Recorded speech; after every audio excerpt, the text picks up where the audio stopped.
Voilà. Donc, on va pouvoir commencer sans tarder. Alors, la première séance va être présentée sur le sujet cycle thermodynamique de centrales thermiques, cas particulier des CNPE, par M. Jean-Marie Monteil, d'EDF, ici présent.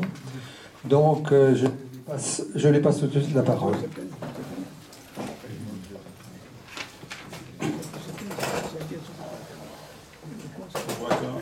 Pratiquement tout le monde est prêt, donc on va pouvoir démarrer. Donc voilà, je m'appelle Jean-Marie Monteil, je travaille à la direction technique de l'ingénierie nucléaire qui est basée à Lyon. Peut-être pour certains, si j'évoque le nom de Septen, ça rappellera peut-être quelque chose. Donc Septen s'est mué en direction technique. Donc je suis encore en activité et notamment j'irai dans le domaine du fonctionnement général des tranches, des problématiques de performance globale de tranches. Donc tout ce qui est lié à l'interface entre le primaire, le réacteur et puis le secondaire, et puis également le lien entre les exigences réseau et les contraintes que ça génère au niveau d'un réacteur et puis également d'une salle des machines. Donc voilà, ce dont je vais vous parler, ça a constitué une part non négligeable de ma carrière, donc toutes les études sur les cycles thermodynamiques, essentiellement centré quand même sur les cycles nucléaires, hein. Mais j'ai également fait un peu thermique classique sur les problématiques de modélisation des cycles combinés d'Amérique du Sud, donc du Mexique, de Rio Bravo et Saltillo. Et donc mon activité principale sur les problèmes de cycles et autres, c'était les problématiques de modélisation, donc des cycles, dans le but des calculs de performance énergétique.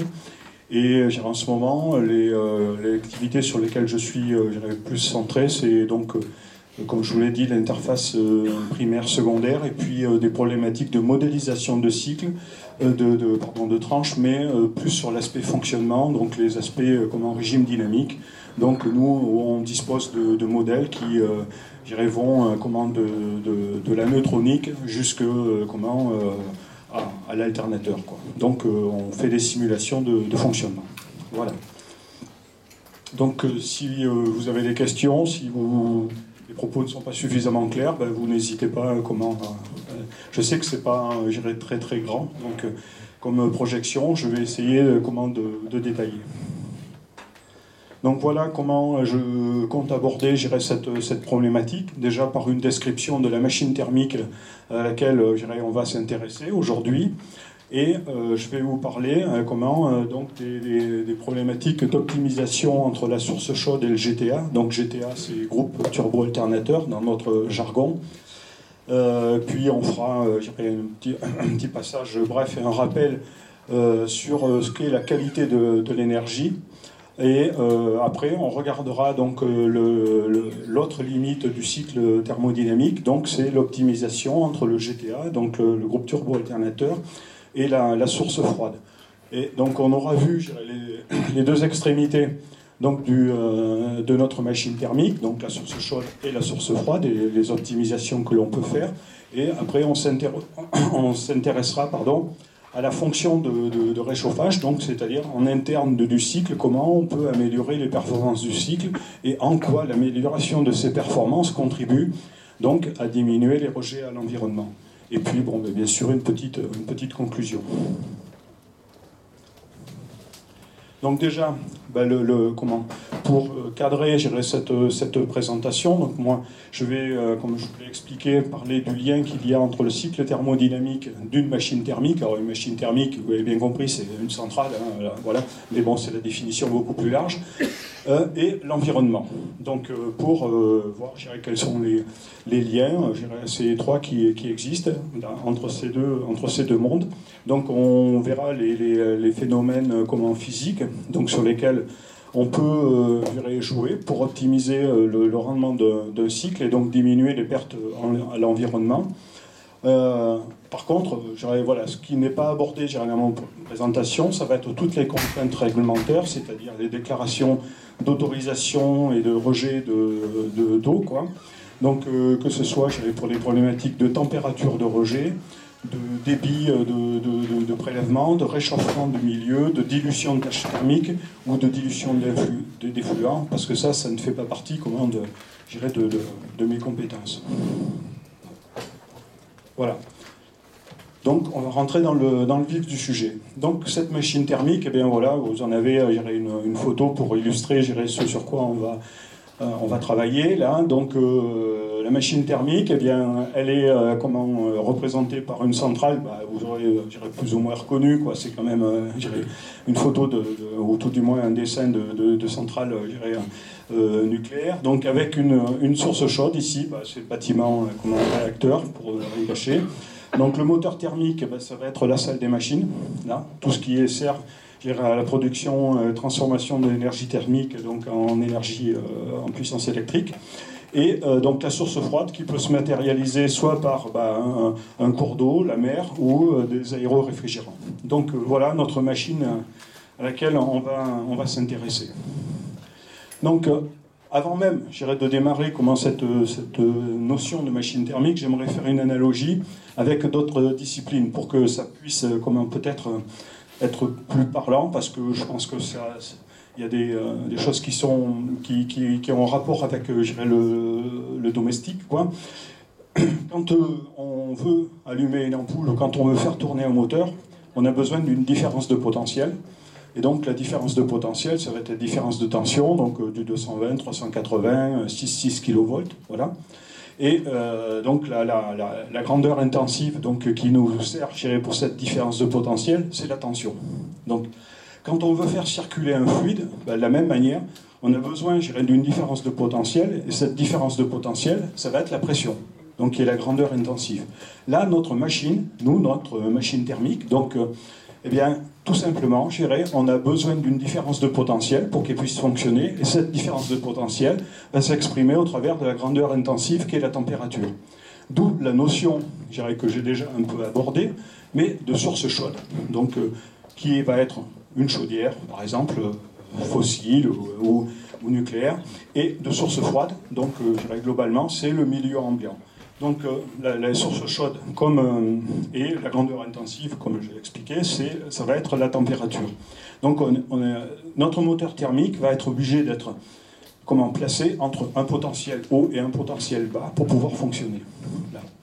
Donc les sources chaudes, comme j'ai déjà évoqué, ça peut être diverses origines. Donc on peut avoir du thermique fossile, donc sous forme de fioul, de charbon, de gaz, de biomasse, ou de turbines à gaz également, là, qui peuvent constituer une source chaude pour des cycles combinés, ou alors tout naturellement une chaudière nucléaire ou de la géothermie.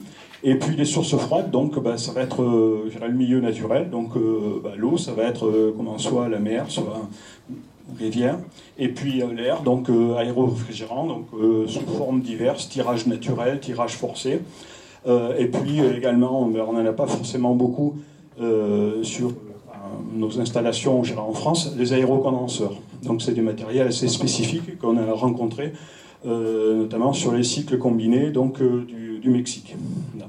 Mais voilà, c'est pas très très répandu, mais ça existe. Donc voilà, je vais vous présenter ce qu'est un cycle thermodynamique. Je ne sais pas si pour certains ça fait appel à des souvenirs assez anciens, ou alors, mais je vais essayer d'être le plus didactique possible là, pour vous permettre de revenir sur quelques fondements de la thermodynamique, même si on ne va pas non plus très profondément. Donc quand on veut représenter la transformation, les transformations qui se passent au niveau d'une centrale ou d'un moteur thermique, on utilise ce qu'on appelle des diagrammes thermodynamiques. Donc les plus fréquemment employés pour ce genre de machine, ça va être ce qu'on appelle le diagramme TS, donc température, entropie, ou pour d'autres, on verra un petit peu plus loin dans les slides, un diagramme HS, dit diagramme de Mollier également, donc enthalpie, entropie, donc dans lesquels on va faire figurer toutes les transformations je dirais, qui se passe dans cette machine. Donc là, en l'occurrence, vous allez retrouver, je dirais, 3 types de diagrammes thermodynamiques, alors basés sur un diagramme donc, de type température-entropie. Donc, le premier, ici, c'est un diagramme qui représente les transformations donc, qui ont lieu dans une machine de type REP. Là, donc, sur nos installations du parc français. Je vais les décrire un peu plus en détail. Là, celui-ci, là, donc je sais que c'est peut-être pas très visible depuis le fond, mais c'est un diagramme thermodynamique qui représente les transformations qui ont lieu sur une tranche de type thermique classique, donc fuel ou charbon. Là. Et là, donc ça c'est un diagramme TS également qui représente à la fois le cycle aux vapeurs, enfin en tout cas une représentation simplifiée du cycle aux vapeurs pour des cycles combinés, là, et également donc superposer ici la représentation donc, du cycle thermodynamique de la turbine à combustion. Donc c'est pas facile c'est pas facile à superposer, mais ça constitue, on va dire, la source chaude, à la fois la source chaude et une source de production d'électricité.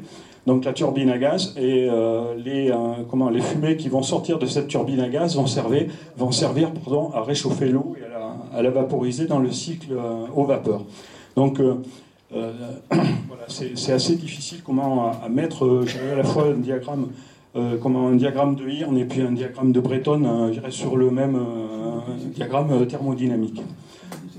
Donc voilà, je vais essayer de vous commenter pour que vous puissiez comprendre ce qui se passe, les transformations donc, qui ont lieu sur ces diagrammes. Donc pour mémoire, ou en tout cas pour ceux qui ne savent pas, ici, toute cette partie gauche, là, ici, là, on va dire, là, on est en eau liquide. On est complètement liquide, là. Donc, et toute la partie à droite, là, la partie, on va dire, quasiment symétrique, c'est vapeur. Donc, c'est la vapeur qu'on qualifie de vapeur surchauffée, là.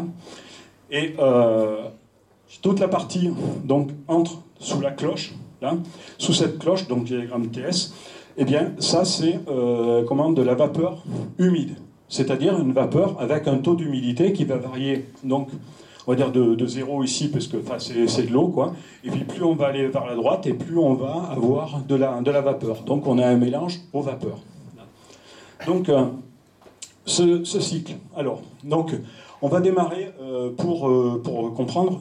Dans une installation, vous avez donc une phase d'évaporation, c'est-à-dire qu'on va on va évaporer de l'eau, et donc ça veut dire qu'on va passer de la partie gauche à la partie droite, on va traverser carrément le diagramme pour évaporer cette eau. Donc ça, c'est la première transformation, première en tout cas, dans l'ordre que j'ai choisi, donc c'est la première transformation qui a lieu, c'est-à-dire toute la phase d'évaporation qui se passe, donc là, en l'occurrence, dans une chaudière, dans les générateurs de vapeur des tranches du parc. On peut faire exactement l'analogie avec le diagramme qui est dessous. C'est une tranche thermique classique et on va également avoir la même phase de vaporisation de l'eau pour transformer en vapeur. Donc on va traverser de la même manière, on va traverser ce qu'on appelle le diagramme. Donc ça constitue la première transformation qu'on peut donc représenter, une transformation isotherme à température constante, donc où on va faire l'évaporation. Et puis donc on sort ici de la chaudière, donc générateur de vapeur ou chaudière thermique classique, et on va donc avoir quasiment une transformation isentropique, c'est-à-dire la détente, la détente dans la turbine. Donc on va commencer à turbiner de la vapeur, là, jusqu'à un certain niveau de pression et d'humidité. Donc où on estime que si on continue, si on allait plus loin dans la détente et donc dans l'humidité, on atteindrait des niveaux d'humidité qui seraient trop conséquents.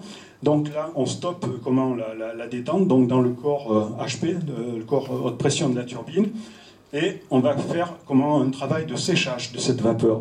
Alors ce séchage, il est tout simplement fait par des organes c'est un séchage mécanique, c'est-à-dire que la vapeur elle est projetée sur des chicanes, voilà, et par effet de centrifugation, l'eau va être évacuée donc dans vers des circuits, et on garde la vapeur principale, quoi, et que l'on va surchauffer, là, donc on va lui redonner du potentiel énergétique, pour ensuite rattaquer une nouvelle phase de détente, on va dire quasiment, bon ici quasiment isentropique, mais dans la turbine moyenne pression et basse pression, donc jusqu'à aller au niveau du condenseur, où on arrive ici, au niveau du condenseur, et là on rattaque de la même manière, mais en sens inverse, par rapport au générateur de vapeur, c'est-à-dire qu'on a de la vapeur, et qu'est-ce qu'on va faire? On ne peut pas renvoyer de la vapeur comme ça dans les générateurs de vapeur, ça ne marche pas.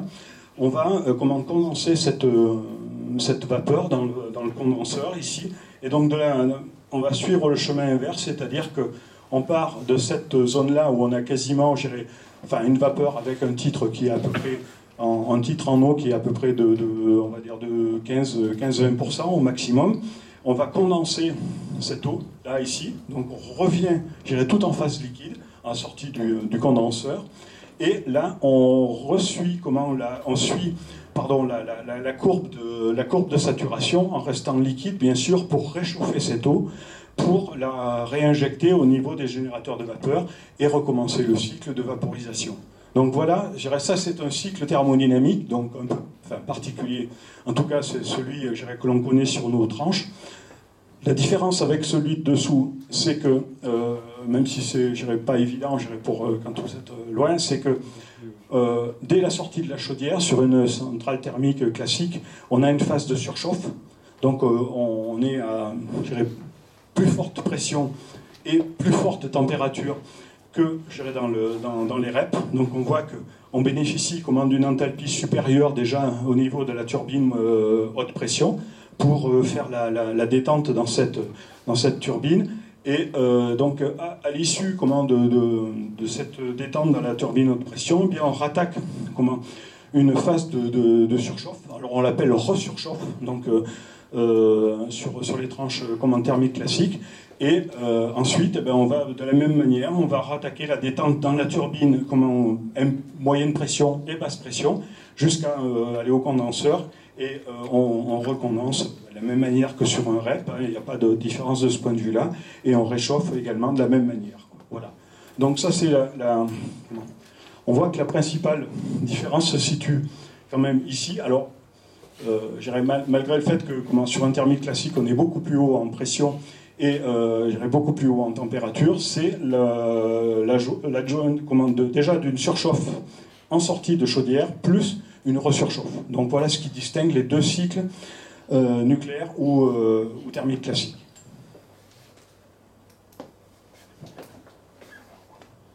Alors, maintenant on va comparer un cycle dit idéal avec un cycle réel, quoi. Voilà. Donc je pense que vous avez quand même entendu parler du cycle de Carnot, donc qui est le cycle idéal, qui lui est représenté tout simplement, ici en jaune. Donc il est simplement constitué de deux transformations isothermes, donc ce qu'on a vu quand même tout à l'heure, c'est-à-dire une phase de vaporisation, ici au niveau de la source chaude, et une phase de condensation au niveau de la source froide.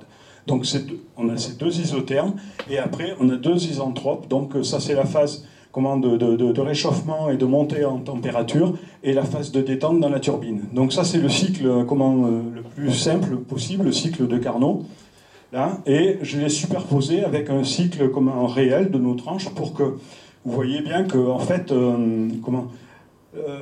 l'air que représente le cycle de Carnot est nettement plus importante que l'air que l'on va pouvoir dessiner avec un diagramme, une transformation réelle sur nos tranches. Donc ça c'est important pour comprendre pourquoi le cycle de Carnot est dit idéal, parce qu'en fait il maximise les effets. Donc il est enveloppe aujourd'hui de ce qu'on sait faire bien sûr sur les installations, puisque on voit que là, ne serait-ce que là, on considère une transformation isentropique, donc c'est vraiment la transformation idéale, alors que là on voit que de toute façon le réchauffage il n'est pas du tout isentropique. Donc on perd, en termes d'énergie, on perd toute cette partie-là de l'air, quoi. Donc pour comprendre, et puis pour se rattacher à... Pardon ? Air surface. Oui, air surface, oui, d'accord, oui, pardon. AIRE. Oui, AIRE, oui, pardon, pas AIR, oui. Pour fixer un peu les fondements des discussions qui vont venir par la suite, donc le rendement maximal donc, du cycle de Carnot, donc voilà, c'est 1 moins température source froide sur température source chaude. Donc comment c'est calculé ? Tout simplement, c'est le rapport entre l'énergie qui est récupérée sur l'énergie qui est fournie, donc la puissance thermique qui est apportée à une installation. Donc là, on va parler de nouveau des aires, AIRE, S, là, pour le coup. Donc j'ai détaillé le calcul, donc on voit que l'air qui est, ce qui est récupéré, donc c'est la différence entre la température source chaude moins la température source froide fois, donc, les différences d'entropie, S2 moins S1, et ce qui est fourni en installation, c'est la température source chaude fois S2 moins SE. Et donc, par simplification, on aboutit bien à 1 moins TSF sur TSC.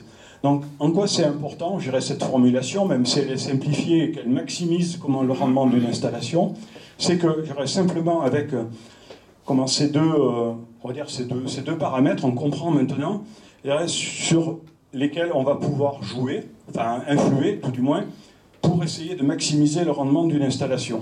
Donc, soit on est capable de baisser la température source froide, mais ça, on est contraint, c'est le milieu ambiant, on ne peut pas y faire grand-chose, tout du moins, à site constant. Et par contre, ce qu'on peut faire, c'est jouer sur la température source chaude. Voilà, influer. Donc si on maximise la température source chaude et qu'on minimise la température source froide, on va avoir un rendement d'installation maximisé. Donc là, ce sont quelques exemples. Et je vais démarrer sur ce que j'ai appelé l'optimisation entre le GTA, donc le groupe turbo-alternateur, et puis la source chaude. Donc on va prendre le cycle un peu dans le même ordre que celui que j'ai illustré tout à l'heure, en passant au niveau de la problématique d'évaporation. Donc on voit que on a tout intérêt, comme je vous l'ai dit, donc à maximiser cette température de source chaude. Ça, c'est la vision purement théorique du problème. Donc là, je vous ai cité quelques exemples de valeurs de source chaude en fonction des filières. Donc sur un nucléaire, donc un REP, voilà, on sort en vapeur saturée, donc comme illustré sur le diagramme thermodynamique tout à l'heure, c'est-à-dire qu'on sort juste sur la courbe de saturation, on n'est pas en vapeur surchauffée, donc on sort à peu près à 293 degrés, ça dépend un peu des paliers, 900, 1300 ou EPR, voilà, avec un maximum de pression disponible qui est de l'ordre au max aujourd'hui de ce qu'on sait faire, c'est 78 bars. Voilà. Et ça peut osciller entre 63 bars et 67, 68 bars sur d'autres tranches, mais sur des tranches du parc. Mais aujourd'hui, on peut monter jusqu'à 78. Sur le thermique fossile, donc vapeur surchauffée, comme illustré tout à l'heure, à peu près à 560 degrés. Donc on voit qu'on a quand même une source chaude qui est bien plus chaude que ce qu'elle n'est sur le nucléaire, avec une pression à peu près de l'ordre de 180 bars. Après, c'est pareil, ça dépend un peu des sites, des installations, mais c'est des ordres de grandeur. Le cycle combiné gaz, donc lui, en entrée de la chaudière de récupération, là c'est des gaz donc, de turbine à combustion, donc on est à peu près aux alentours de 600 degrés, 560, 600, ça dépend un peu des installations, et on a des pressions de l'ordre de 130 à 140 bars, l'admission en sortie de la chaudière. Là. Au niveau haute pression. Là. Et le RNR, donc, je dirais ce qui avait cours Sur Crémalville, à une époque, c'était donc ce qui était visé, c'était à peu près 490 degrés et 177 bars, là, au niveau donc de la température de la source chaude. Donc ce qu'on sait, c'est que malheureusement, il n'est pas possible d'augmenter à l'infini cette température de source chaude, notamment pour des problématiques de matériaux, donc de tenue des matériaux, que ce soit la température ou la pression, et notamment par exemple sur les REP. Et puis après, il y a un autre problème, c'est d'avoir une pression, il faudrait avoir des pressions très très élevées, donc qui nous contraindrait en termes de tenue de ces matériaux pour garantir dans le circuit primaire une marge à la saturation suffisamment importante. Donc là, tout à l'heure je vous ai dit qu'on avait deux types de diagrammes qui nous servaient pour décrire ce qui se passe dans une installation. Donc le diagramme TS, là, que j'ai commenté, et là maintenant je fais un zoom, là c'est vraiment dilaté sur ce qu'on appelle le diagramme HS, donc enthalpie, entropie. Donc ça c'est ce qui nous permet de représenter ce qui se passe au niveau de la détente d'une turbine. Donc détente, je ne sais pas si vous êtes tous familiarisés avec ce terme, mais c'est la diminution de pression progressive que l'on va constater, plus que constater, qu'on va générer même, puisque c'est bien le but de l'installation, dans la turbine. Donc là, j'ai fait un zoom très, très, très forcé pour que vous compreniez quelle est la problématique. Donc, ici, là, donc il y a ici la sortie de la source chaude. Donc on est juste sur la courbe de saturation. Voilà, la courbe en rouge, là, qui est courbe en noir, qui est la courbe de saturation. Donc ça veut dire qu'on sort juste à saturation, c'est-à-dire qu'on a de la vapeur qui a éliminé toute forme d'eau, où on a des titres qui sont tellement infimes qu'on peut considérer qu'on est quasiment sur cette courbe donc, de saturation. Et on va orienter cette vapeur vers la salle des machines, donc vers la turbine. Et quand on fait cette orientation vers la salle des machines, eh bien, on va passer à ce point ici, c'est ce que j'appelle la pression dans le tore d'admission de la turbine, c'est-à-dire la pression que l'on va récupérer dans cette machine pour pouvoir après utiliser l'énergie et détendre la vapeur.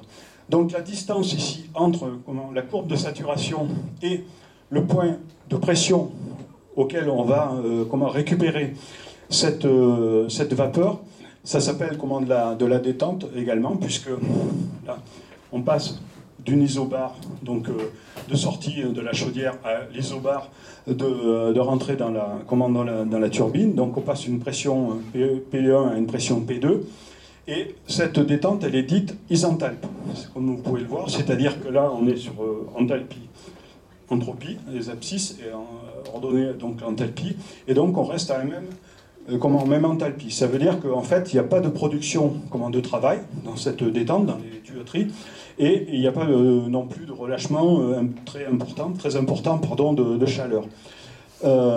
Donc, en fait, ce qu'on peut voir, c'est que là, ici, on a, donc comme je vous l'ai dit, une détente isenthalpe, sans émission de travail, sans émission de chaleur. Mais ce qu'on peut constater, c'est qu'en fait, on n'a pas de perte de puissance, puisqu'on est isenthalpe. Puisque isenthalpe, ça veut dire DH égale 0, donc on ne perd pas de potentiel à ce niveau-là. Par contre, ce qu'on voit, c'est qu'on assiste déjà à une phase de dégradation de l'énergie. C'est-à-dire qu'on passe d'un point qui avait une entropie, cette entropie, à un point qui a une entropie supérieure. Donc, on a déjà, dans cette partie de l'installation, une forme de dégradation d'énergie. Donc, avec une augmentation, une création d'entropie. Donc, ça, comment on peut, on va dire, minimiser cet effet? Donc, cette détente, donc isenthalpe, elle est causée à la fois par les pertes de charge des tuyauteries qui assurent la liaison entre les générateurs de vapeur ou la chaudière et la turbine, et puis également par ce qu'on appelle le laminage sur les organes d'admission de la turbine. Donc le travail que l'on cherche à faire, bien sûr, pour minimiser cette création d'entropie, ça va être de minimiser les pertes de charge dans les tuyauteries, mais bon, les tailles de tuyauterie ne sont pas extensibles à l'infini, puis après on a des problèmes aussi économiques,